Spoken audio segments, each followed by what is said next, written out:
Olá Brasil, eu sou Gustavo Torres e sou responsável pela apresentação dos podcasts que fazem parte do projeto Gestão do Cuidado da Doença de Alzheimer, desenvolvido pela APAS, Associação de Parentes e Amigos de Pessoas com Alzheimer, em parceria com a Biogen Brasil Produtos Farmacêuticos e Side Rio, o melhor cuidado para a melhor idade.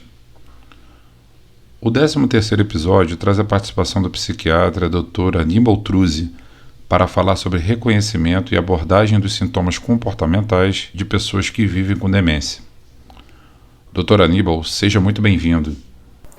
Olá, eu sou Aníbal Truzzi, sou psiquiatra e psicogeriatra e sou membro da comissão científica da APAS. Hoje eu vou falar sobre o reconhecimento e abordagem dos sintomas comportamentais da demência na doença de Alzheimer. A demência ela é descrita primariamente como um transtorno neurocognitivo, mas na verdade ela é uma síndrome neuropsiquiátrica, uma vez que os sintomas comportamentais acometem a maioria dos pacientes. Estima-se que mais de 90% dos pacientes apresentam um sintoma comportamental durante o curso da doença. Além disso, esses sintomas geram repercussões negativas bastante significativas, tanto para o paciente quanto para o cuidador. A gente sabe que os sintomas neuropsiquiátricos é a principal fonte de institucionalização precoce do paciente e também uma importante causa de sobrecarga do cuidador. Entretanto, eles são sintomas potencialmente tratáveis e muitas das vezes nós podemos preveni-los. Com o avançar da demência, a frequência dos sintomas comportamentais aumenta.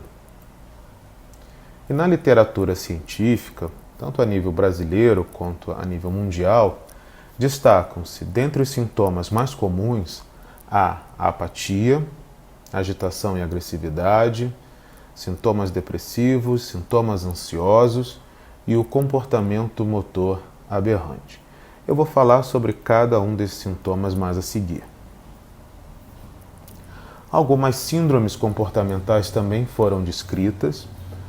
Então, uma síndrome psicótica, que inclui aí sintomas como delírios e alucinações, uma síndrome afetiva, no caso, uma síndrome depressiva, e uma síndrome frontal, que cursa com sintomas tais como desinibição, euforia e irritabilidade.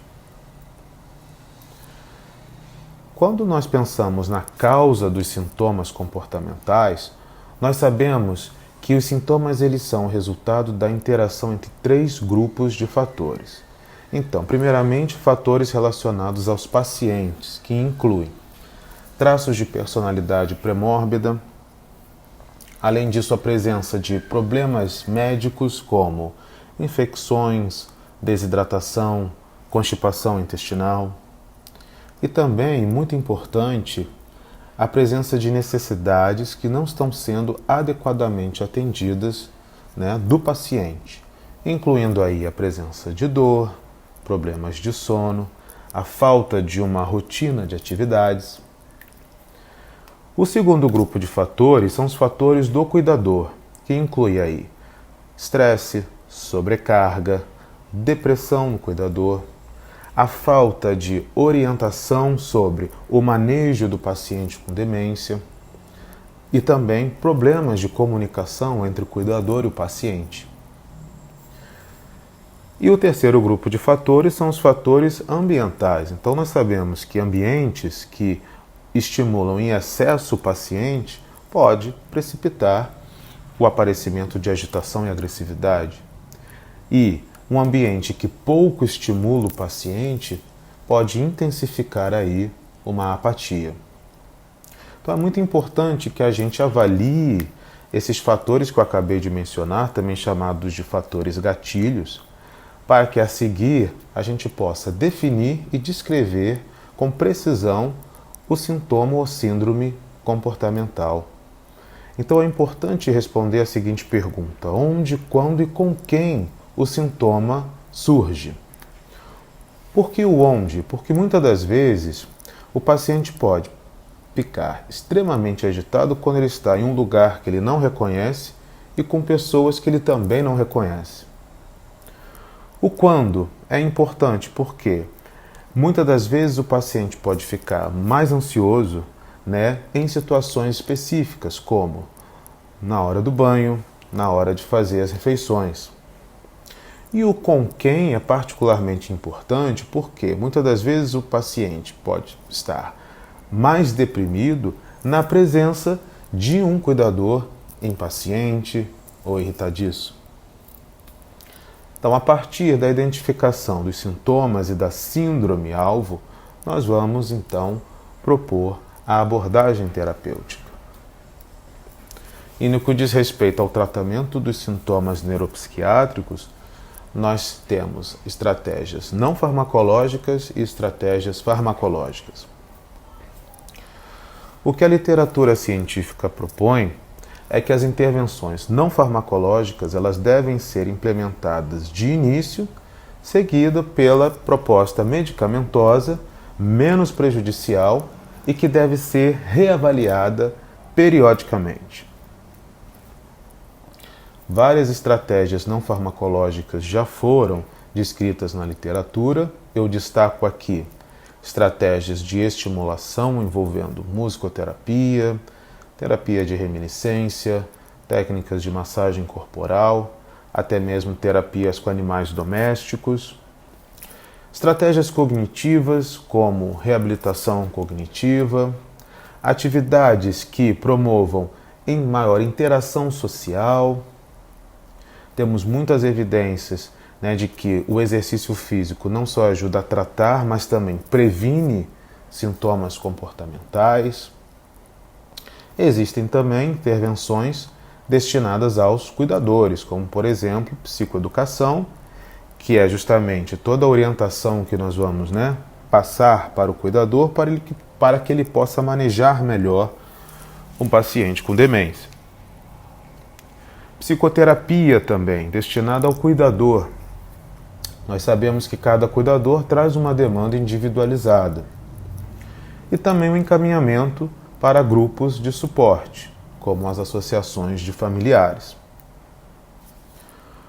O tratamento farmacológico, nós só consideramos a prescrição imediata da medicação se houver um risco para a segurança do paciente ou do seu cuidador. Sempre começamos a prescrição medicamentosa em doses baixas e aumentamos ela, titulamos ela de forma gradual, de baixo para cima. Mais uma vez, eu pontuo aqui que toda a prescrição deve ser reavaliada periodicamente. Falando agora, mais especificamente sobre os principais sintomas e síndromes comportamentais, eu vou começar falando sobre a apatia. A apatia é uma síndrome caracterizada por uma falta de iniciativa, motivação e desinteresse nas atividades habituais. Ela é bastante frequente na doença de Alzheimer, é uma importante fonte de sobrecarga do cuidador e piora progressivamente com o passar do tempo. Os pacientes com apatia eles devem ser estimulados através de atividades prazerosas, com música, atividade física e contato físico e verbal.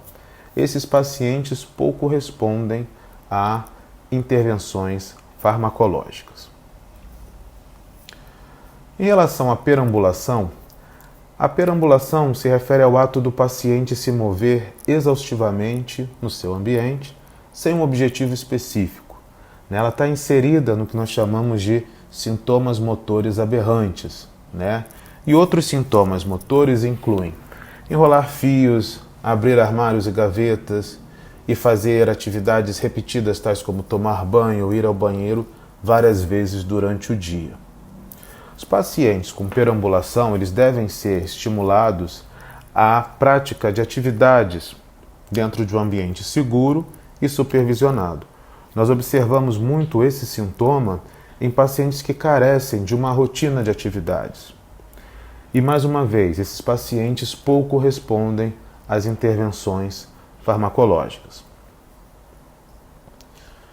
No que diz respeito à depressão, a depressão é uma condição crônica, que dura aí por pelo menos 2 semanas e é caracterizada por perda de prazer nas atividades habituais, uma redução da energia, tristeza constante, alterações do sono e do apetite e por uma lentificação do pensamento, entre outros sintomas. É muito comum a presença de ideias repetidas de ruína, culpa, desesperança e até mesmo morte e suicídio. Curiosamente, os pacientes deprimidos com demência também podem apresentar irritabilidade, ansiedade e até mesmo agitação e agressividade. Os pacientes com depressão na demência se beneficiam de psicoterapia quando eles se encontram na fase leve da doença e também se beneficiam muito da atividade física. Os antidepressivos, eles são seguros e apresentam alguma eficácia. Nós sempre devemos colocar na balança e medir o risco e o benefício de iniciar um antidepressivo para o paciente com demência. No que diz respeito aos delírios e alucinações, os chamados sintomas psicóticos, quando eu me refiro a delírio, eu estou falando aí de um pensamento repetitivo, falso e incompreensível. Os tipos mais comuns de delírios referem-se à ideia de estar sendo roubado, traído pelo cônjuge, que a casa onde mora não é a verdadeira casa ou que a comida está sendo envenenada.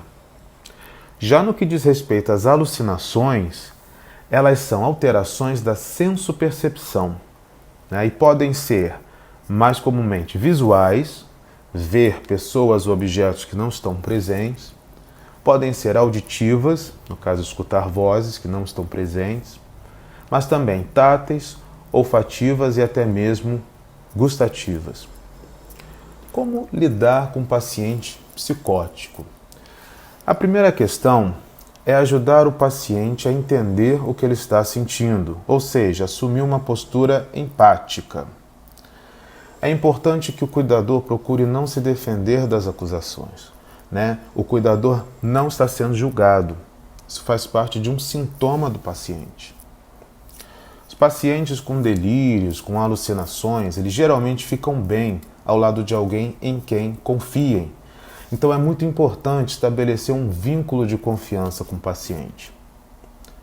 Os antipsicóticos são os fármacos de escolha para o tratamento, entretanto eles não devem ser utilizados por longos períodos devido aos seus efeitos adversos, potencialmente fatais.